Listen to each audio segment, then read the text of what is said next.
কান্তিপুর থেকে ট্রেনে উঠেছি প্রায় ঘন্টা দুয়েক হলো।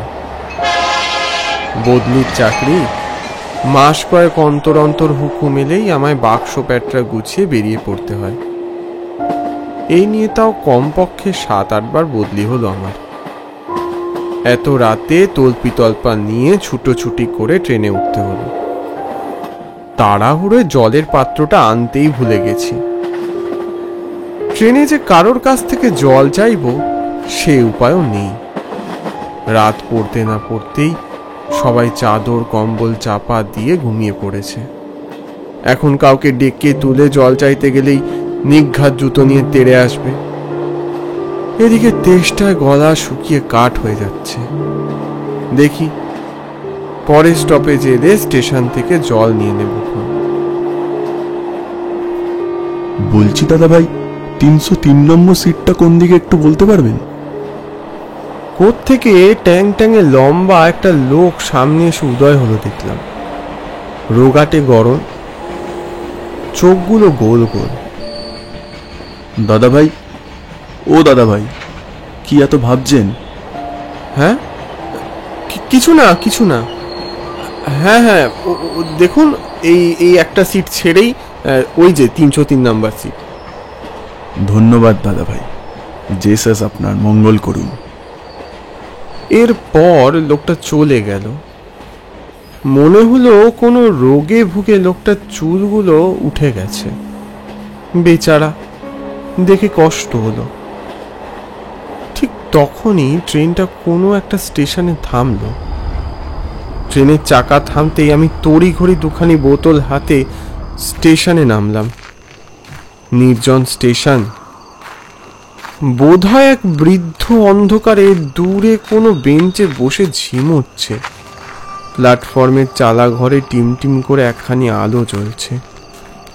বেশ কয়েকবার দূরে একটা কল দেখতে পেলাম অবশেষে। সেদিকে ছুটে গিয়ে জল ভরতে যাব, ও মা, সাথে সাথে ট্রেনের হুইসেল বাজলো। এখন উপায়? আমি তবুও চেষ্টা করলাম যদি কল থেকে কয়েক ফোঁটা জল ভরতে পারি। কলের দিকে এগোতেই ট্রেনের চাকা গড়িয়ে গেল। সর্বনাশ করেছে এ ট্রেন। একবার হাতছাড়া হলে আর ভোগান্তির শেষ নেই। এবার কি করব আমি? ট্রেনের গতি ক্রমশই বাড়ছে। ছুটে গিয়ে ধরতে গেলেও নিঘাত অ্যাক্সিডেন্ট হবে। সব আশা যখন ছেড়ে দিয়েছি তখন দেখলাম খানিকটা দূরে গিয়ে ট্রেনটা ব্রেক কষলো। বৃদ্ধ লোকটা বেঞ্চি থেকে কি যেন বলল। চিন্তা নেই, ট্রেনের চাকার তলায় অ্যাক্সিডেন্ট হয়েছে, ট্রেন আর গড়াবে না। বয়স্ক লোকটার কথা অবাক হলাম। অ্যাক্সিডেন্ট হয়েছে? কোথায় অ্যাক্সিডেন্ট হয়েছে? ও বেটার রোজ এক নাটক। যাও যাও, তাড়াতাড়ি ট্রেনে উঠে পড়ো। ও ট্রেন ছেড়ে দিলে আর কিন্তু ট্রেন পাবে না। ওদিকে ট্রেন থেকে আবার হুইসেলের শব্দ ভেসে এলো। এবার ভয় হলো, যদি সত্যি সত্যি ট্রেনটা এবার ছেড়ে দেয় আর তো সত্যিই ট্রেন পাবো না। তাই রীতিমতো দৌড়ে কামরায় উঠলাম। আর কামরায় পা দেওয়ার সাথে সাথে ট্রেনটা ছেড়ে দিল। উফ, জোর বাঁচা বেঁচেছি। জল নিতে গিয়ে এক্ষুনি বিপদ ঘটছিল। এই নিন দাদা ভাই, এই জলটা খান। দেখলাম আমার সামনে সেই জনৈক লোকটা এক পাত্র জল নিয়ে এগিয়ে দিল। দেখলাম আপনি তখন থেকে বোতল হাতে ছোটাছুটি করছেন। আমার কাছে এত জল থাকতে আপনাকে দিতে দ্বিধা কি? জল দেবেন? আসলে আমি ভাবলাম সবাই রাত্রিবেলা ঘুমোচ্ছে, বিরক্ত করব না তাই। বারে, একজন তৃষ্ণার্ত লোক জল চাইলে বিরক্ত লাগে বুঝি? না, ঠিক তা নয়। ভীষণ তৃপ্তি নিয়ে জলটা গলায় ঢাললাম। জল নয়, যেন অমৃত পান করলাম। কয়েক সেকেন্ডের মধ্যে সমস্ত জলটা শেষ হয়ে গেল। ওর দিকে পাত্রটা বাড়িয়ে দিয়ে বললাম, বাঁচালে ভায়া, বড় বাঁচালে। ভদ্রলোক একগাল হেসে বলল, না না দাদা ভাই, আমি বাঁচানোর কেউ নই। এই যে জল, জলই তো বাঁচায়। কথায় আছে না, জলই তো জীবন। আচ্ছা রসিক মানুষ তো আপনি। বসুন না, বসুন, সিট তো ফাঁকা আছে। ভদ্রলোক জানলার পাশে গুটিসুটি মেরে বসলো।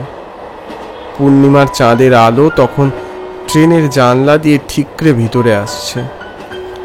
লোকটার কপালের ওই গর্তটা সেই আলোয় স্পষ্ট বোঝা গেল। কি দেখছেন মশাই? না না, কিছু নয়। আপনার নামটা কি? আগে আমার নাম বিশপ, আর আপনার? আমার নাম অরদীপ্ত, অরদীপ্ত ঘোষ। তা কোথায় যাওয়া হচ্ছে? যাচ্ছি বীরভূমে। বদলির চাকরি, বুঝতেই তো পারছেন। কতদিন যে বাড়ির মুখ দেখিনি তা কে জানে। বিশপ মুখটা সংকুচিত করলেন। এত রাতে ট্রেনে সবাই ঘুমোচ্ছে, তা আপনি ঘুমাবেন না? এতক্ষণ ধরে জলের খোঁজ করতে করতে ঘুমটাই উড়ে গেছে।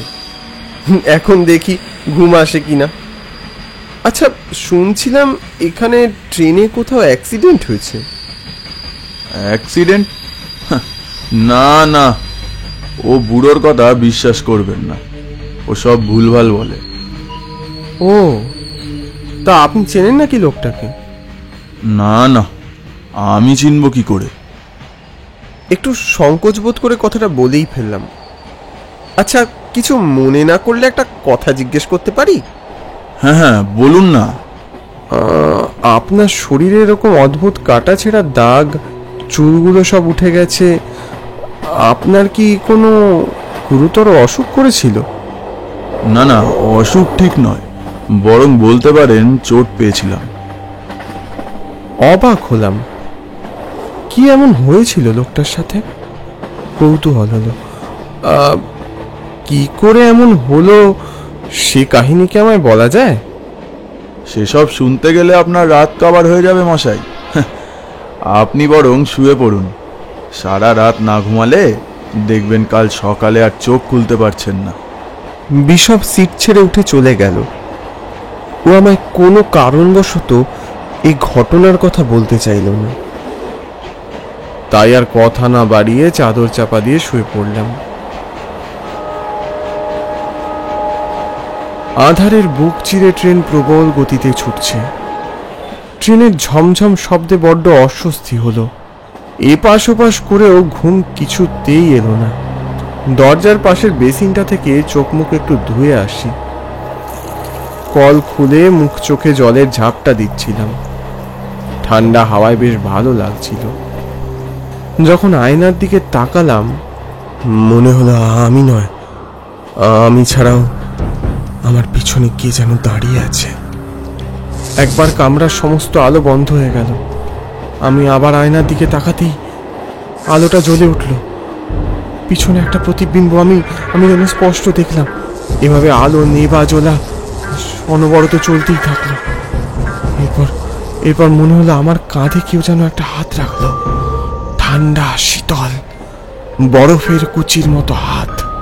কে কে কেউ সাড়া দিল না। আয়নার দিকে তাকাতেই একটা বিভৎস চেহারা দেখতে পেলাম। আমার পাশে দাঁড়িয়ে বড় বড় দাঁত বের করে হাসছে। কে কে আপনি? কি চান? একটু খাবার জন্য জল পাওয়া যাবে স্যার? খাবার জল পাওয়া যাবে স্যার? আমি এখানে খাবার জল কোথায় পাবো? এরপর ওই অবয়বের বিশ্রী ভয়ঙ্কর হাসি। বেসিনে লাল শোণিত ধারা। আমি যে চিৎকার করব, গলা দিয়ে এক বিন্দু শব্দ বেরোলো না। ঠিক সেই সময়ে কোনো একটা স্টেশনে ট্রেনটা থামলো। আমি আমার গায়ের যত শক্তি আছে সমস্ত দিয়ে সে অদৃশ্য বাঁধনকে ছিন্ন করে দরজা দিয়ে এক লাফ দিলাম। ওরে বাবারে! শুনশান স্টেশনে পাগলের মতো ছুটে চললাম। শিয়াল, তক্ষক আর পেঁচার ডাক ছাড়া কোথাও কিচ্ছু শুনতে পেলাম না। এটা কোন স্টেশন? সেই মুহূর্তে দূরের কোন এক বেঞ্চ থেকে কারো গলার আওয়াজ পেলাম। এখনো ট্রেন ছাড়লো না, আর কখন ছাড়বে? অ্যাক্সিডেন্ট তো হয়েছে সেই কখন। কথাগুলো শুনে চমকে উঠলাম। আমার পিছনে সেই চালাঘরটা, সেই টিমটিমে আলো আধারিতে বসে আমাকে কথাগুলো বলল সেই তখনের বৃদ্ধ লোকটা। এ কি করে সম্ভব? এই যে আপনি আপনি এখানে কি করছেন? আপনি তো আগের স্টেশনে। না না খোকা, ট্রেন তো এখনো ছাড়েইনি। ট্রেন ছাড়বে কি করে? ট্রেনের চাকার তলায় যে অ্যাক্সিডেন্ট হয়েছে। এবার আমার মাথার মধ্যে সব তালগুল পাকিয়ে গেল। কি যাতা বলছেন মশাই আপনি? কার অ্যাক্সিডেন্ট হবে? কেন, এতক্ষণ ধরে যার সাথে কথা বললে সে বলেনি বুঝি? কার কথা বলছেন আপনি? বিশপের? লোকটা খিলখিল করে হাসতে শুরু করলো।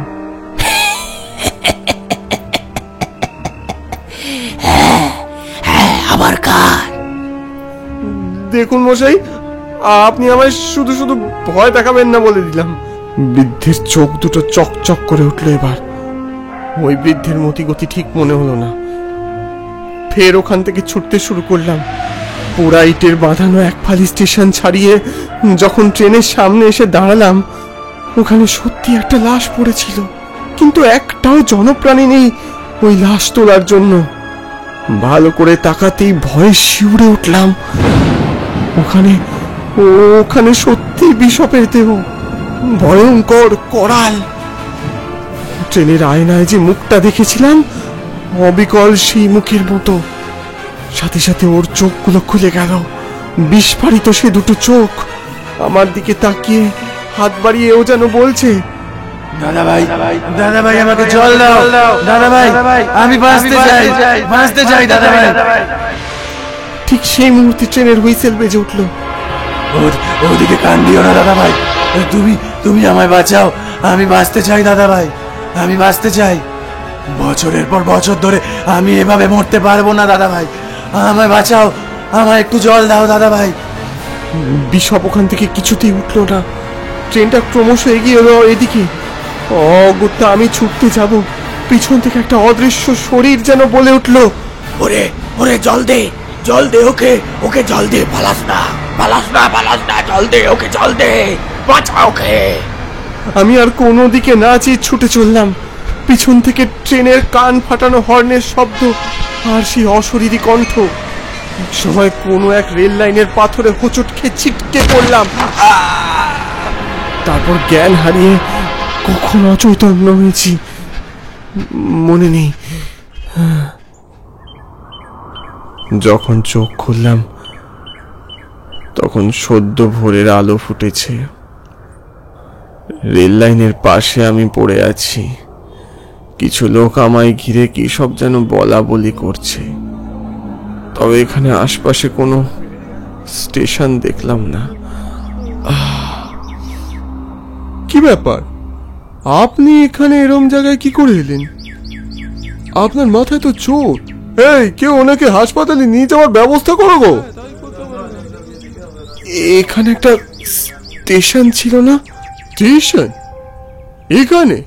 এখানে স্টেশন কোত্থেকে পেলেন? স্টেশন তো মাইলটা দূরে। না, আমি কাল রাতে এখানে একটা স্টেশন দেখেছিলাম। একজন বয়স্ক লোক সেখানে বসেছিলেন, আর ওই বিশপের অ্যাক্সিডেন্ট। বিশপ? এই বিশপ? ও হো হো, বুঝেছি। ছেলেটা বাড়ি ভালো ছিল গো, সব লোকের কত উপকার করতো। বছর কয়েক আগের ঘটনা, বুঝলেন? তাড়াহুড়োতে রেল লাইন পার করতে গিয়ে সাইকেল নিয়ে ট্রেনে ধাক্কা খেল। তবু প্রাণটুকু ছিল শেষ সময়, কিন্তু আফসোস সেই সময় কেউ জলটুকু অব্দি দেয়নি ছেলেটার মুখে। ছেলের মৃত্যুর পর বাপটারও মাথা খারাপ হয়ে গেল। দিনের পর দিন রেল লাইনের পাশে বসে থাকতো, ভাবতো হয়তো ছেলে ফিরে আসবে। বছর কয়েক হলো তিনিও গত হয়েছেন। গ্রামের অনেকেই নাকি বিশপকে দেখেছে রাত্রিরে। এবার সব স্পষ্ট হলো। বিশপের কথা ভেবে আমার চোখ বেয়ে কয়েক ফোঁটা জল গড়িয়ে পড়ল রেল লাইনের শুকনো পাথরের উপর।